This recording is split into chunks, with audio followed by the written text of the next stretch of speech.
অনেক মদখোর আমার সাথে বসে একসাথে ডিনার করে, হাফ প্যান্ট পরা, গলায় স্বর্ণের চেইন, হাতে স্বর্ণের ব্রেসলেট, আইসা আমার সাথে ডিনার করছে, আছে এরকম। গাঁজাখোর, আসো বসো, বসলেই তো আমি ওর ডিএনএ, চিন্তার ডিএনএ চেঞ্জ করে দেওয়ার সুযোগ পাবো, চিল্লায় বলো ঠিক কি না?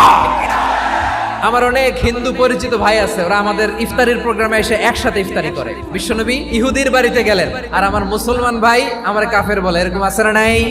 মুসলিমরা দেখতে পারে না, সহ্য করতে পারে। বিষ্ণু ইসা ইসলামের খাদেম ছিল ইহুদি, এতদিন খেদমত করলো, একদিনও বিশ্বনবী ওরে কালিমার দাওয়াত দেয় নাই। কারণ কি? বিশ্বনবী একটা ভালো সময়ের অপেক্ষা করতেছিলেন, দায়ী সুযোগ খুঁজে কখন দাওয়াত দিলে ব্যাটে বলে হবে, ঝোপ বুঝে কোপ মারে। বিষ্ণু ইসা ইসলাম ভালো সময়ের অপেক্ষা করতেছিলেন, দেখি আস্তে আস্তে এমন সময় আসছে, ছেলে এবার মুমূর্ষ, যখনই টাইমিং পেয়েছেন দাওয়াত দিলেন, পড়ো লা ইলাহা ইল্লাল্লাহ। প্রতিবেশী ইহুদি হোক হিন্দু হোক, যাবেন, সুসম্পর্ক রাখবেন, উপহার দিবেন, বিপদে পাশে দাঁড়াবেন, অসুস্থ হইলে একটু আপেল নিয়ে যান, আঙ্গুর নিয়ে যান। ইসলামের বিউটি দেখে, সৌন্দর্য দেখে অবাক হবে, নসিব ভালো হলে কোনোদিন কালিমা পড়ে মুসলমান হয়ে যাবে।